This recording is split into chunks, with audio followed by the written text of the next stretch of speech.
Deb Cooper with the Canine Chronicle, bringing you another Table Talk Live update from Friday's Houston World Series of Dog Shows.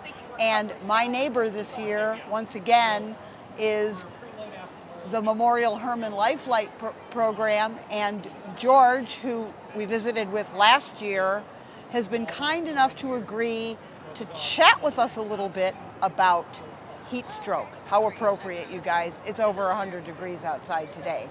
But as you know, we go to these outdoor dog shows. It's hot, it's sunny.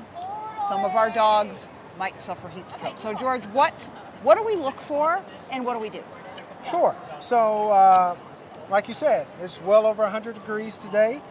Southeast Texas, where temperature is not only high, but the humidity is high. So when it comes to heat emergencies, what you should be looking for, and I'm just going to go over some simple signs and symptoms to look for in your dog.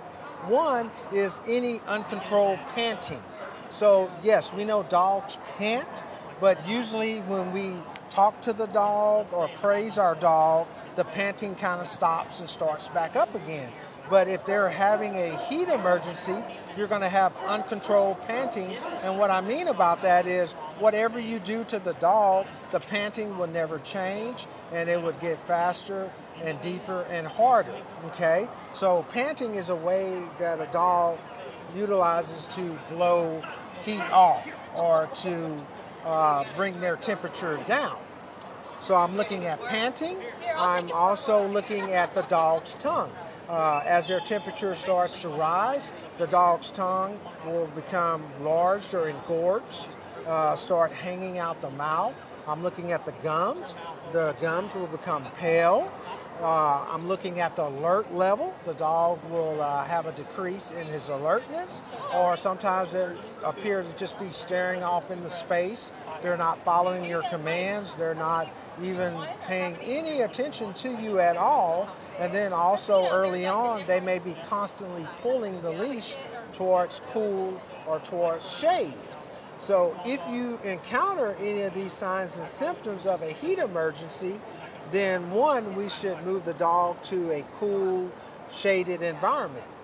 Two, we should start cooling the dog with water from a garden hose, or maybe if you have a pool or a pond or a lake nearby, dunking the dog in the water. We want to saturate them with water. And we don't give ice, right? We do not give ice or put the dog in an ice bath or ice water. That's very bad. That's going to cause what we call a sludge effect in the blood, where basically the blood will start clotting and little clots will form and float through the system.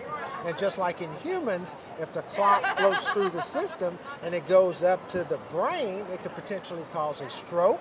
Or if it goes to the heart and causes blockage, it could essentially cause a heart attack. So we don't want to do that. So when it comes to cooling, and I'm going to use for example, if we're using a garden hose, we're starting back here at the tail and we're working our way up. So, and we're saturating the dog. So I'm using my fingers to work through the hair of the dog. I want the water to get to the skin, not just on top of the hair. I'm also concentrating on the head where a lot of heat escapes or is being held in. If you have any harnesses or anything like that on your dog, you need to remove them as well. You can also concentrate on the underbelly of the dog as cooling them. You can use ice packs. Ice packs lift the dog's legs up and place the ice packs up as high as inside the dog's legs as possible to bring the temperature down as well. And as we're doing active cooling, we should also be on our way to the vet.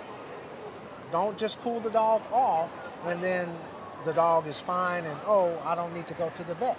No, dogs need to go to the vet for further examination, because if they had a heat stroke, which is a true heat emergency, it could cause some organ damage as well.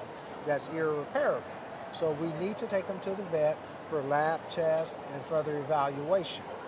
The other thing about heat stroke, if your dog has suffered a heat stroke and they survive the heat stroke, then in the future it's going to make them more susceptible to heat strokes. So They will go outside, especially if the dog is normally inside the house and they're not acclimated to the hot weather, then it doesn't take them very long to overheat. So those are just some quick, simple signs and symptoms to look for, and quick interventions to bring your dog's temperature down. Thank you very much, George. You're Okay, very guys, welcome. that's heat stroke, and now we're going to, later on, give you another interview about the CPR.